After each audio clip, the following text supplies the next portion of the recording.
Okay, good morning, dear students. Hope you are enjoying good health and good study. Well, let's try to finish the second part of our chapter number 9, living organisms and their surroundings. Surroundings means habitat. Okay? So, need not to revise the living organisms, characteristics and all that. And habitat, yes. What is a habitat? Types of habitat, terrestrial, aquatic, components, biotic, abiotic, then adaptations. Adaptation means development of certain peculiar specific characteristics to overcome the extreme situation, either cold or heat, desert, any extreme condition. Okay. So then adaptation में हमने क्या किया? We have studied adaptation in chemical, then we have studied adaptation in fish. Then we have gone through the terrestrial habitats also. Terrestrial habitats में हमने मुझे mountains के अंदर how the plants and animals behave. Animals के अंदर क्या thick fur आ जाती है, and plants के अंदर क्या होता है? How the plants behave in mountains. वो क्या करते हैं? They have conical shape, needle-like leaves, to have less transpiration, wax coating, like that. And even if the leaves are broad, they shed their leaves before the onset of winter. And animals what about in deserts? Again, either the leaves are converted into spines or they are branched leaves. ठीक है? जैसे आपने कीकर वगैरह का पेड़ देखा होगा. That means they have reason being in deserts, scarcity of water is there. हमने डेजर्ट की डेफिनेशन भी पढ़ी, माउंटेन की डेफिनेशन भी पढ़ी, क्या मतलब समझने की कोशिश की. डेजर्ट्स के अंदर क्या जो अदर एनिमल्स हैं except camels and all that, जैसे हमने रैट के बारे में पढ़ा, स्नेक के बारे में पढ़ा, they live in the deep burrows, they come out in the evening, like that all we have studied. And in mountains plants के बारे में मैंने आपको बता दिया, conical, needle-like leaves. If broader, they shed their leaves. Then we have studied about the what? Adaptation in yak, goat and snow leopards. Snow leopards is main, इसका नाम ही snow leopard का मतलब क्या है? बर्फ वाला. Snow, जो high mountain which are covered with the snow, वहां मिलता है ये. ठीक है? इसके फर होते हैं. Even its feet are क्या कहते हैं उसके ऊपर भी फर होती है, ताकि इसको जब ये चलता है इसे अनब्रॉडर फीट्स हैं इसके. ठीक है? थिक उसकी क्या कहते हैं layer of fat below the fur also, वो इंसुलेशन करके रखती है इसका. Like that all these things we have studied. Now coming to the what third left out, deserts, mountain and terrestrial के अंदर क्या आते हैं बच्चों? फॉरेस्ट और ग्रासलैंड. फॉरेस्ट कौन सा एरिया बच्चों? What is a forest? A large area of land covered mainly with trees and plants. ठीक है? और grasslands कहने का मतलब क्या है? जहां trees वगैरह नहीं है, plain area है, if it is covered with big grass, उसे हम क्या बोलते हैं? grasslands. Both types. अब क्या है बच्चों? Here in forests or the grasslands, the habitation is more. Habitation more means a good number of different types of plants and animal living. Reason being forest, पेड़ है वहां पे, फलों वाले भी हैं, फूलों वाले भी हैं, दूसरे पेड़ भी हैं. ठीक है? ग्रास भी है, हर्बीवोर्स को, कार्निवोर्स को वहां खाने के लिए बहुत कुछ मिलता है. तो जब खाने के लिए मिलेगा, फॉरेस्ट है, पेड़ है, सब बड़े बड़े पेड़ हैं, तो वहां शेल्टर भी है. फूड एंड शेल्टर क्या मिलेगा? वहां क्या क्या है? Animal life will be there. So forest, a large area of land covered mainly with trees and plants, और a large area covered with grass is known as grassland. अब बच्चों क्या है? फॉरेस्ट, ग्रासलैंड्स है for your point of view for 6th class, it is one and the same thing. Okay? So let's, इसमें क्या बच्चों? Grassland, plain areas और forest, speed is the prime factor. Agile and speed, यानी आपको चुस्त फुर्स्त और फुर्तीला दौड़ने में तेज अगर कोई जो जानवर है, दैट एनिमल कैन सर्वाइव। अगर आप फॉरेस्ट में रहना चाहते हैं, फॉर एनिमल्स, आप मतलब एनिमल्स के लिए, तो your speed should be the prime factor. In grassland speed is important to go away from enemy, यानी जो दुश्मन आसपास होता है, सपोज जैसे हिरन है, शेर उसका शिकार करने आ रहा है, तो ये स्पीड मैटर करेगी, उसका फुर्तीलापन मैटर करेगा कि वो शेर के किसमें जकड़ में नहीं आए। तो here in grassland speed is the important factor. Okay, so now let's study one और two animals which have adapted to this forest lands, grasslands. अब लायन क्या है बच्चों, हमें मालूम है लायन इज वेरी स्ट्रॉन्ग, बहुत ताकतवर होता है, फास्ट है, अजाइल है, यानी कि फुर्तीला है, और उसके जो आगे वाले पंजे होते हैं, front class, I must have it, strong class, front legs, आगे वाली जो उसकी दो टांगे होती हैं, लेग्स होती हैं, उसमें क्लास होते हैं। और सबसे बड़ी बात क्या है, व्हेन ही इज मूविंग और when he is resting and all that, he can pull inside, वो अपने क्लास को अंदर की तरफ ले लेता है ताकि उनको कुछ डैमेज ना हो। और जब उसे शिकार करना होता है तो अपने बिग क्लास को वो निकाल के जब शिकार के ऊपर झपट्टा मारता है, उसका शिकार करना चाहता है, then he is using his big front leg claws. Okay, और सबसे बड़ी बात क्या बच्चों, ये जो इसकी आईज होती हैं, जैसे हमारी आईज हैं, we can see, we can focus on anything front, जो उसके हेड है उसके बिल्कुल फ्रंट पे होती है, तो it can focus its prey, शिकार के ऊपर निगाह गड़ा के रखता है, उसको फोकस करके रखता है, टारगेट अपने को, जैसे ही मौका लगता है उसका शिकार कर लेता है। और उसका दूसरी बात क्या है बच्चों, इसका कलर कैसा होता है, ब्राउन इन कलर, शेड होता है ना ब्राउन इन कलर। तो what is the benefit of that brown colour, the benefit of brown colour is grassy lands. जब वो ग्रासी लैंड ड्राई है तब कैसी हो जाएगी, उसका कलर और शेड का कलर आपस में मिल जाएंगे।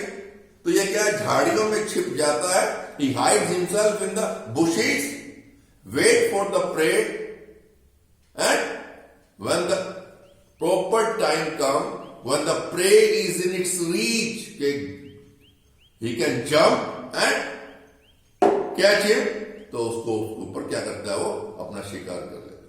So what is this strong, fast, agile, strong class, eyes in front of head to target the prey, brown color, it can camouflage, धोखा दे सकता है किसको, अपने प्रे को, अपने शिकार को, उसे लगता ही नहीं है कि यहाँ झाड़ी है, बुशीज हैं या शेर बैठा हुआ छिप के। Okay, so what are these are all what adaptations in a what lion which lives in the forest, similarly deer, हिरन, आपने देखा होगा हिरन की पतली पतली लेग्स होती हैं, उसको दौड़ने में, फास्ट दौड़ने में उसको सहायता करते हैं। और सबसे बड़ी बात इसकी क्या है बच्चों, इसकी आईज फ्रंट में नहीं होती, इसकी आईज साइड में होती। It can see all around, यानी कहने का मतलब क्या है, अब जैसे हम देखना चाहें बच्चों, we can see the front and we have to tilt our eyes like this, और अभी अगर बहुत ज्यादा ही हमने इस साइड में देखना है तो कैसे हम अपनी गर्दन को टिल्ट करते हैं, इधर देखना है, इधर देखना है। यस, थोड़ा बहुत डायरेक्शनली हम आंखों को मूव करके कर सकते हैं, बट अगर हमने प्योरली लेफ्ट साइड में देखना है या राइट साइड में देखना है, we have to move our neck, we can not see. But since the eyes of the deer are on the sides, it can see in the front, it can see in the sides also, wide range of eyesight। तो कहने का मतलब क्या है, ये इसको बचाती हैं किससे, उसके शिकार करने वाले से। शेर अगर छिपकर बैठा है, उस साइड में है या इस साइड से आ रहा है पीछे से, he can come to know that my enemy is coming। फुर्तीली टांगे हैं, दुलत्ती मारता हुआ, कूदता हुआ उसकी रेंज से भाग जाता है, अपने आप को बचा लेता है, फास्ट रहेगा। ब्राउन कलर वही। अब अगर शेर छिप सकता है बुशिस के अंदर, ड्राई बुशिस के अंदर, तो हिरन भी क्या है, जब दौड़ता हुआ फास्ट शेर से आगे निकल जाता है, जैसे उसको मौका लगता है किसी में छिप जाता है, किसी ऐसी झाड़ी में छिप जाता है जहां उसका कलर आपस में मिलता जुलता है। सो ब्राउन इन कलर। ओके, अब क्या है बच्चों, उसके जो दांत होते हैं हिरन के बहुत स्ट्रॉन्ग होते हैं, so that he can chew even the hard items also which are found in the forest. ठीक है, eyes on sides and able to see in all direction, big ears, yes।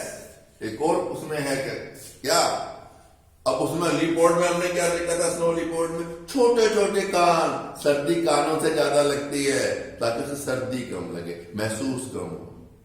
और यहां बिग ईयर्स, बिग ईयर्स का मतलब क्या है, it can catch the even the slight whisper, हल्की सी फुसफुसाहट को भी, यानी अगर शेर उसके पास आ रहा है चलते हुए, नीचे अगर उसको वो जमीन पे पांव रखता है या वहां सूखे पत्ते हैं उन पे उसका पांव आता है, हल्की सी सरसराहट, हल्की सी विस्पर को भी बड़े कान होते हैं, it can catch the what sound waves easily.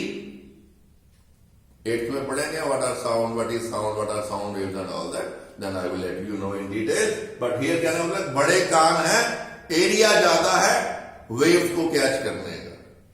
ठीक है, तो बिग ईयर्स, ये सब क्या है बच्चों, ब्राउन कलर, स्ट्रॉन्ग टीथ, तेज दौड़ता है फास्ट, ये सब क्या है, it is nothing but the adaptation in deer, adaptation in deers. Okay, so what is left in this, any plants के बारे में बच्चों क्या है, फॉरेस्ट है, forest means large area covered with mainly trees and plants. तो trees and plants they survive there depending upon the what condition prevailing. Nobody grows the forest, they dwell at their own। हाँ, एक बार लगाते हैं शुरू में, जैसे हम reforestation जिसको हम बोलते हैं, बट फॉरेस्ट क्या है, उनके अपने ही सीड्स होते हैं, वो खुद ही जर्मिनेट करते हैं। हम 8th में पढ़ेंगे, फॉरेस्ट देमसेल्फ इन, यानी कि इकोसिस्टम है एक, वो थोड़ा डिटेल में जैसे, लेकिन इसके अंदर क्या है, जो एनिमल्स कैसे सर्वाइव करते हैं, उनकी अडेप्टेशन क्या है, we have studied in lion as well as in deer. Now coming to the last topic of this chapter is some aquatic habitat, some aquatic habitat। aquatic habitat कौन से होते हैं बच्चों, what is aquatic, aqua means water, यानी कि पानी वाला जो हैबिटेट है उसे हम क्या बोलते हैं, aquatic habitat। aquatic habitat कौन से हो गए बच्चों आपके, समुद्र, महासागर, seas and ocean, one and the same thing, either you write oceans, big seas are known as oceans, यानी कि 2-3 समुद्र मिलके क्या बनाते हैं, जैसे हमारा क्या है, इंडियन ओशन। ठीक है ना, तो like that oceans, big seas, pond, lakes and rivers. But you know one thing, seas and oceans, their water is salty, उसमें बहुत ज्यादा साल्ट्स होते हैं, so they are not a fresh water aquatic habitat, whereas ponds, lakes and rivers, these are known as freshwater aquatic habitats। ठीक है, oceans is not a freshwater habitat, pond, lakes and rivers are freshwater habitats। What is an ocean? A very large area of sea is called ocean। ठीक है, यानी कि बहुत बड़ा जो area है समुद्र का क्या कहलाता है, ओशन। यानी कि एक जो अलग अलग, जैसे हमारा बे ऑफ बंगाल है, अरेबियन सी है, वो सब वो पीछे नीचे वो कन्याकुमारी के नीचे टिप में मिलते हैं हमारे इंडिया के मैप में, उससे हम क्या बोलते हैं, वो महासागर। सागर तो है, जब महासागर बन गया तो उसे हम सी नहीं बोलते, what we call it ocean. ठीक है, अब क्या है बच्चों, what type of adaptations are there in the animals और the plants found in the aquatic habitat. अब जो एनिमल्स हैं, क्योंकि उन्हें पानी में रहना है, पानी में तैरना है, ओके, पानी में स्विम करना है, तो 8th चैप्टर में हमने क्या पढ़ा था, how The streamlined body of the fish helps it. पढ़ा था क्या नहीं पढ़ा था? Streamlined body. तो aquatic animal जितने भी हैं बच्चों, उनकी जो बॉडी है वो streamlined. It helps it to easily come through the resistance offered by the water. यानी क्या मतलब it helps it to swim in the water easily. And mainly ये जो animals है बच्चों, they have developed gills. They have gills for respiration. For respiration. But what about dolphin and whales? Whale is a mammal, it is not a fish. It is not coming under that category. So whale and these dolphins, they have nostrils. उन्हें blow whole भी बोलते हैं. उनके जो आगे वाली tip पे अगर मछली बनाए बहुत बड़ी सारी सी, ब्लो होल बोलते हैं. They can cover this blow hole with the lids. उनके lids होते हैं, they can cover it. वो जब क्या कहते हैं पानी के ऊपर तैर रही होती हैं, so they suck in a large quantity of air for breathing. They cover the blowholes or the nostril with the help of lids and they dive deep. They can remain in the water for a longer period. But as and when they have to breathe, they have to respire, whales and dolphins, they have to come out of the water. They have to come on the surface of the water. So कुछ animals हैं, yes, streamlined body है, whales है, dolphin है, उसकी भी streamlined body है, which helps in overcoming the resistance offered by water while swimming and all that. But there are certain animals like octopus, ठीक है, starfish, their body is not streamlined. Their body is not streamlined. Okay, what they do?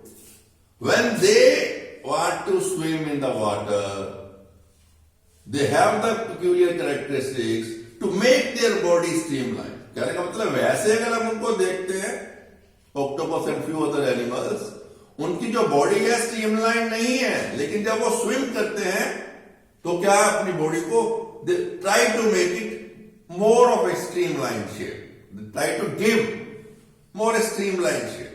और ये जो animals हैं octopus and other animals which are not having a streamlined body, they are found at the bottom of the seas. यानी कि जो तला है सी का वहां मिलते हैं.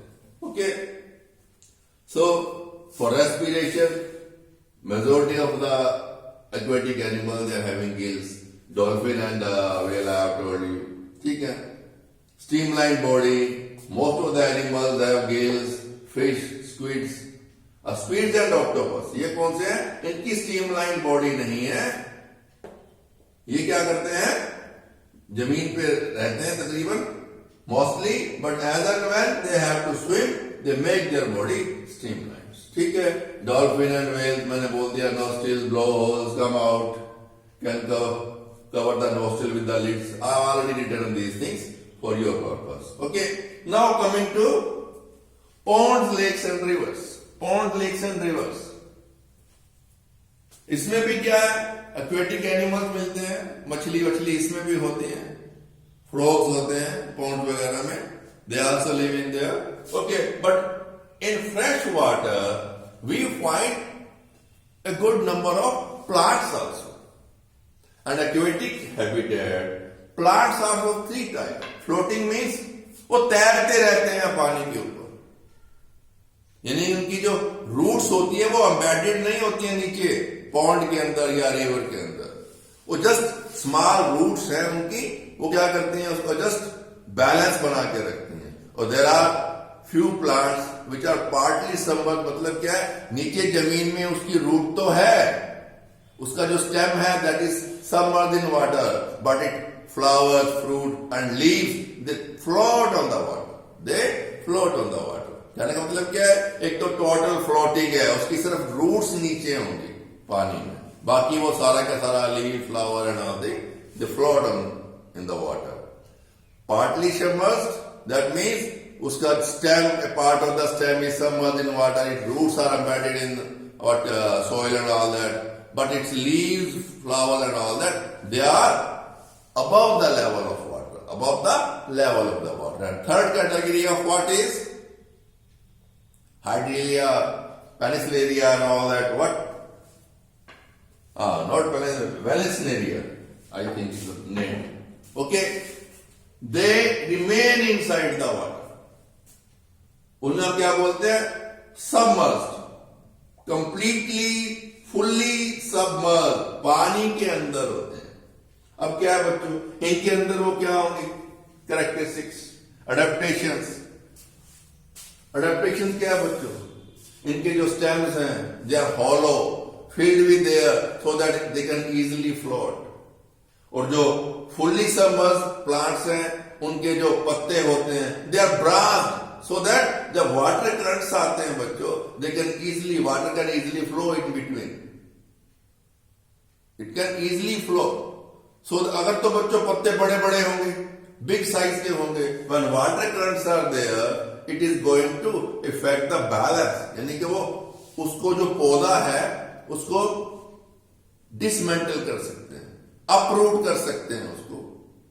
But उसका क्या है? If it is branch, तो क्या होगा? It can easily pass through the leaves and all that. It is not going to disturb the anchoring of the plant through the roots. Okay. So what are the adaptations? Short roots. Purpose क्या है छोटी छोटी जड़ों का? सिर्फ उसको एक हल्का सा बैलेंस बना के रखना, जमीन में उसको अटका के रखना, एंकरिंग करना. लंबी क्यों? पानी के अंदर है. Plenty of water is there. Absorption of water. Deep जाने की जरूरत ही नहीं है. They are not xerophytes, they are hydrophytes. पानी के अंदर. Short roots to hold dust. Stem is soft, hollow, light, air-filled, so that it can float in the water. ठीक है? Submerged plants have narrow, thin, rubber-like leaves. Narrow, thin, broad, rubber-like leaves. So that when the water waves or currents are there, they are not disturbed, they are not uprooted. Okay? And mainly, like that, what? Mountain plants, they are also cuticle. Wax coating is there on the leaves and all that. Okay? So this is all about the adaptations. In the plants, अगर आपको इनके वो क्या कहते हैं? What are the common names of the plants which are क्या कहते हैं उसको? Floating and all that. Floating part. Water lettuce floating plant है बच्चों. ठीक है? वाटर लिली, लोटस, ये क्या है? सबमर्ज. आपने देखा होगा जो लोटस का जो है क्या कहते हैं फ्लावर है, वो कमल का फ्लावर, कमल का फूल कहां खिलता है? पानी के ऊपर खिलता है. Hydrilla and Vallisneria, these are two fully submerged plants. Hydrilla and Vallisneria. Okay, so what are the adaptations? Small roots. Aquatic plants are very short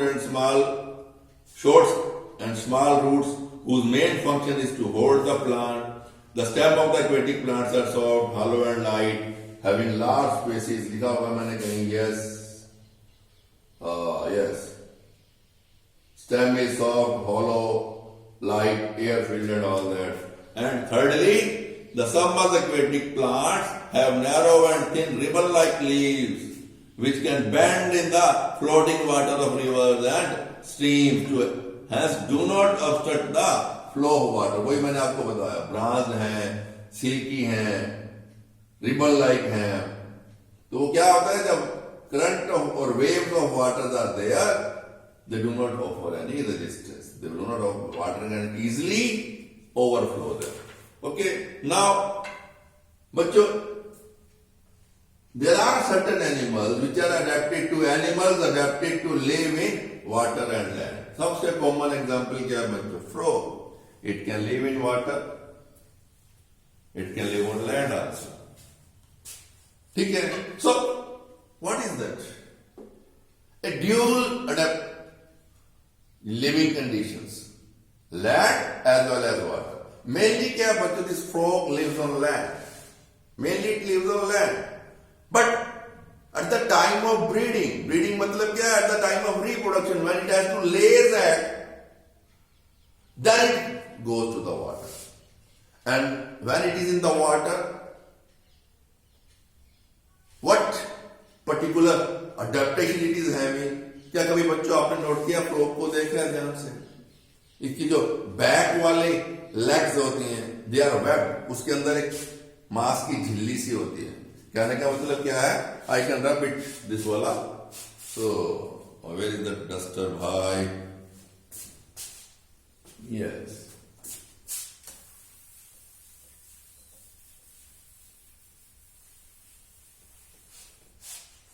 अब जैसे ना हमारा ये उंगलियां हैं, इनके अंदर कुछ नहीं है, उसकी ये जो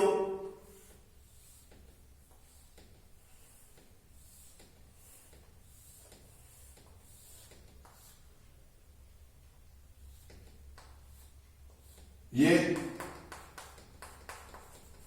मस्कुलर मेम्ब्रेन से, वो क्या है? इसके अंदर यहां ये जॉइंट्स हैं, webbed feets, so webbed feet बोलते हैं. उससे क्या है? It can use it as a what? चप्पू, पतवार, यानी कि it can push the water downwards and backwards for swimming. और सेकेंडली क्या है बच्चों? The size of the hind limb is bigger than the front limbs. पीछे वाले पांव लंबे होते हैं, स्ट्रॉन्ग होते हैं. इट कैन हुक, जंप लगा सकता है, कुदाड़ी लगा सकता है. जब भी इसको कभी क्या है बच्चों, किसी टीले पे, किसी पत्थर पे ये बैठा है जानवर, फ्रॉग, एकदम से अपनी पिछले वाली टांगों को लंबा करेगा, जीभ को, अपनी टंग निकाल के अपने प्रे को, कीड़े मकोड़े को, इंसेक्ट्स को कैच कर लेते हैं. So web feet, strong hind feets helps it. Secondly क्या है बच्चों? It can what? Respire through its skin also. Its moist skin. So when it is in water and all that, in case of need, it can respire through its moist skin also. The oxygen dissolved in water. So mainly क्या रहता है? Land के ऊपर. Mainly क्या रहता है? Land के ऊपर. Okay. Sometime it goes to hibernation also. जब कभी बीच में 7th 8th में टॉपिक आएगा, then I will let you know. Hibernation is during winter season. It goes deep inside the, you can say, soil.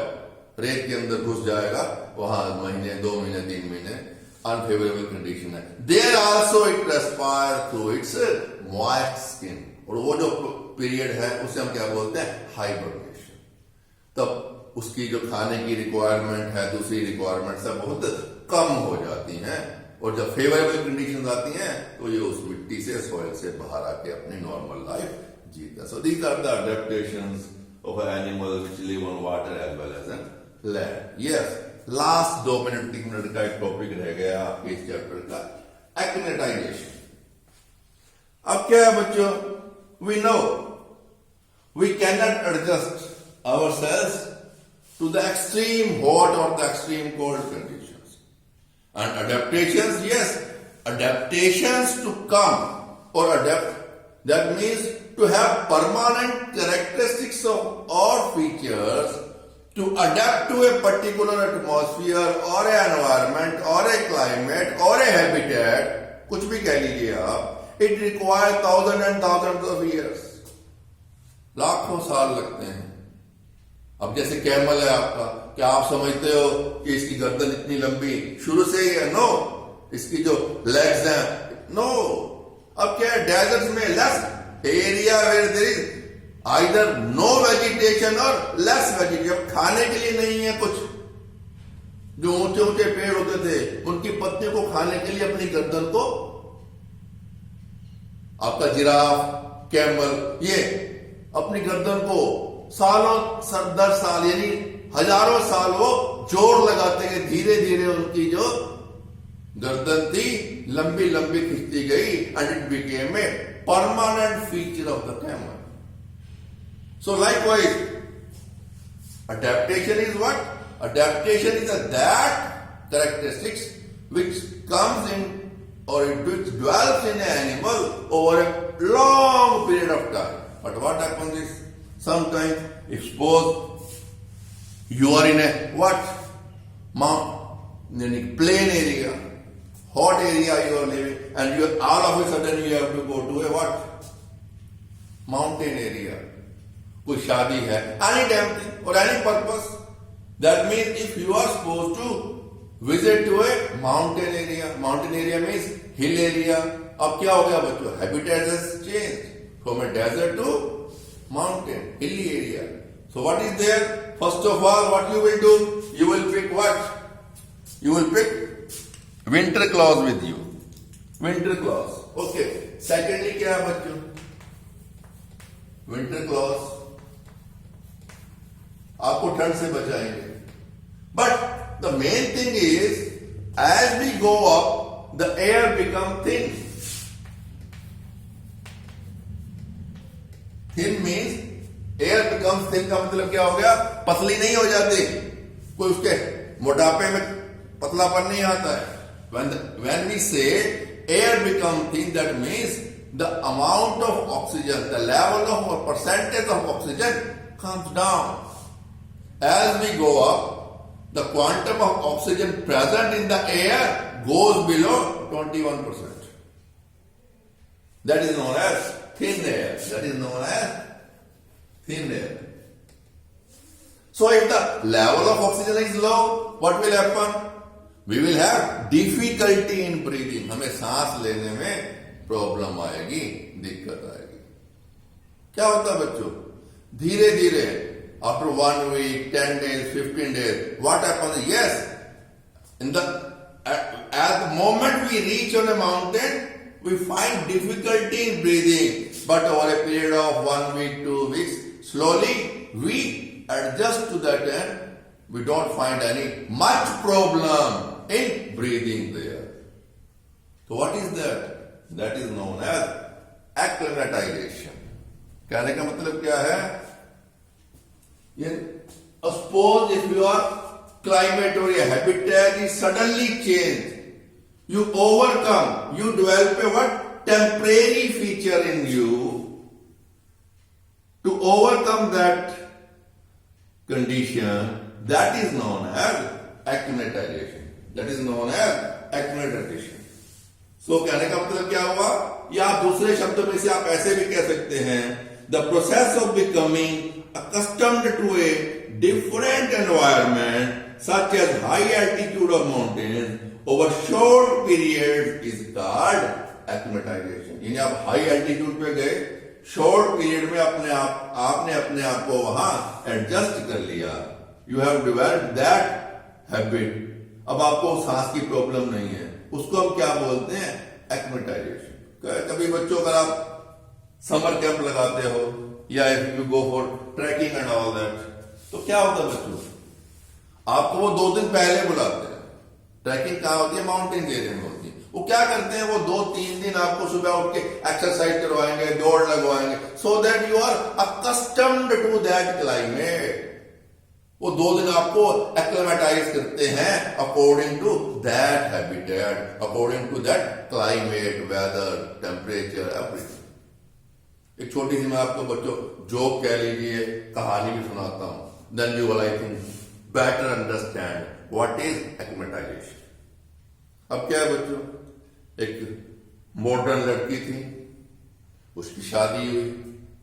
और जब उसकी शादी हुई बच्चों, तो उसके जो ससुराल वाले थे, इन-लॉज, वो क्या करते थे? वो लेदर का काम करते थे, चमड़े का काम करते थे. अब बच्चों क्या होता है? जब काम ज्यादा होता है, बड़ा होता है, दुकान पे, शॉप पे, ग्राउंड में जगह नहीं, तो क्या होता है? कुछ हम सामान ला के घर में रखते थे. ठीक है. अब वो क्या करते थे? बड़ा बिजनेस था उनका.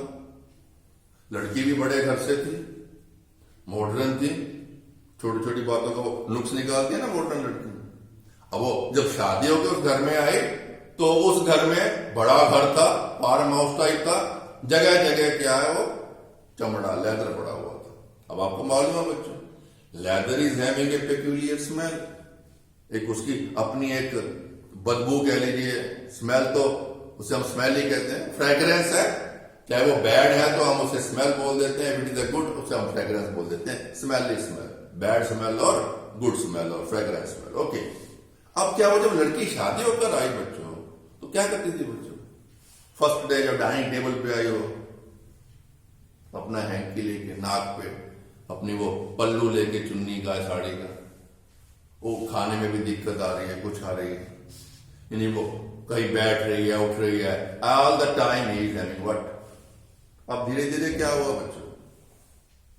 धीरे धीरे 2 दिन में, 4 दिन में, 5 दिन में, अब खाने के वक्त बड़ी डिफिकल्टी आ रही थी, उसने वो मुंह पे अपना रुमाल रखना बंद कर दिया। अब जब वो बाहर भी निकलती थी, धीरे धीरे वो उसका चुन्नी का, वो पल्लू का, वो जो चुन्नी वुन्नी लेनी, वो भी नाक पे धीरे धीरे उसने बंद कर दी। अब क्या हुआ? With the passage of time of 10, 15, 20 days क्या हुआ? वो जो उसकी स्मेल थी उसे महसूस होनी कम हो गई। After 1 month again the family was sitting on the dining table. तो उस लड़की के देवर ने, जो छोटा भाई होता है ना हस्बैंड को, उसे देवर बोलते हैं, उसने मजाक के, भाभी क्या हुआ, अब आप वो अपना रुमाल ऐसे नहीं रखती? कहते नहीं, देखो ऐसे जब से मैं इस घर में आई हूं ना, आपके घर से चमड़े की, लेदर की स्मेल गायब हो गई।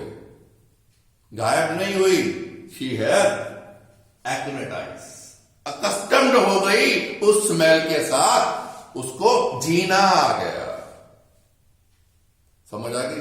कहने का मतलब क्या है? Within a short period of time when you develop a condition what is known as accustomed to that particular climate, accustomed हो गई वो उस चमड़े की स्मेल से।